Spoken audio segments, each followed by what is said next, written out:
Niliwahi kukutana naye kwa mara ya kwanza kabisa, nilikutana na Nay wa Mitego. So nikaongea naye kuhusu collab. Akadai kwamba yeye hawezi kufanya collab kwa wakati huo. Unaelewa? Kwamba amefanya collaboration nyingi, kwa hiyo hawezi kufanya collab yoyote. Nikamfuata kwa sababu tulikuwa tumeshakubaliana kwenye masuala ya malipo ya audio. Nikamueleza lakini gharama ndizo zikanishinda kwa sababu waliniambia hela nyingi kidogo. Sasa nikaona kwamba mimi hela niliyokuwa nimetoka nayo ilikuwa ni ndogo, yani hata 500,000 haifiki. Sasa hiyo ni karibia 900,000 na kitu ambazo zinatakiwa nizitoe kwa studio pale kumshirikisha Nay na audio, na nielewa vizuri. Sasa mimi hata 500,000 haifiki. Nikaona kwamba hili ni swala ambalo haliwezekani na kweli hawana nia kunisaidia, japo kwa Nay nilimlilia kweli kwa sababu ukiangalia Nay nilikuwa nimefanya naye vitu vingi sana, kwa sababu Nay nimempa connection nyingi za show kwa mazingira ya mkoa wa Kigoma, ukiangalia Biharamulo, Kasulu, yani wilaya zote zile za mkoa wa Kigoma nafikiri hadi Geita.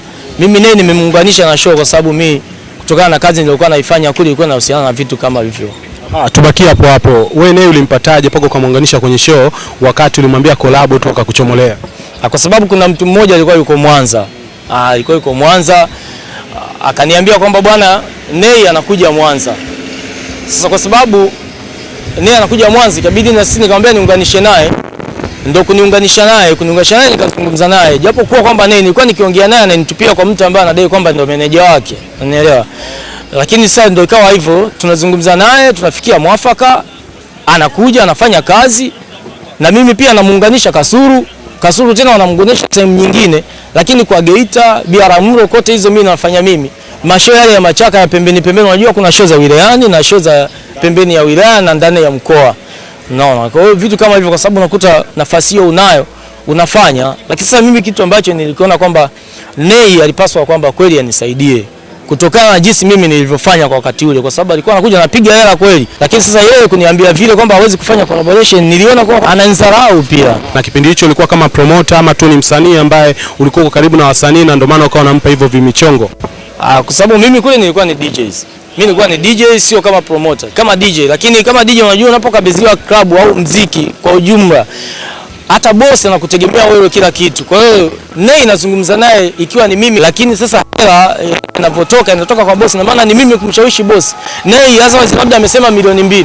Boss anasema ni nyingi, na maana ni mimi kumconvince boss kwamba hii hela lazima inarudi. Unanielewa? Huko nikamfanyia mchongo wa show ya Kasulu, akaenda Kigoma mjini, akaja Biharamulo, show zote hizo mimi nimemfanya mchongo, nimemfanyia Nay. Na sio Nay tu peke yake, kwa sababu unajua ukiwa sehemu kama hizo hapo unadili na watu wengi. Lakini tu nasikitika tu kwa sababu Nay bora basi angeniambia kwa bwana collab tutafanya, lakini kwa leo wiki tusikilizie kwanza. Wewe tumekutana hapa, si ndio? Nafanya interview na wewe. Lakini sio kwamba kesho ushukutwa nitakupigia simu kwamba utashindwa kuelewa kwamba amenipigia simu Saiji. Nay mimi anakuja tunafanya kwenye PA. Mimi nashika mic. Natangaza show ya Nay nini nampamba ile kinoma, unaelewa? Alafu mimi napanga bwana leo utapanda bajaji. Sasa wewe vitu kama hivyo wewe utapanda bajaji, yeye atashindwaje kunielewa? Kwa hiyo anafahamu, na sio show moja kwa sababu alikuja mara ya kwanza. Na tena karudi mara ya pili, mara ya tatu kaja kwa kulipa ukumbi, kalipa yeye mwenyewe hela yake, ukumbi na muziki. Sasa mara tatu huwezi kusema kwamba huyu simfahamu. Sio kwamba waone kwamba kwa sababu wameshakuwa ni wasanii wakubwa, alafu wakaona kwamba huyu siwezi kumsaidia, kwa sababu kuna kauli ambao wanaisema wao kwamba wasanii wadogo wanataka kupita kwenye migongo yao. Unaelewa? Wao wafikirie tu kwamba wawasaidie wale wasanii wadogo, na mimi nikiwemo, sio kama najiweka pembeni.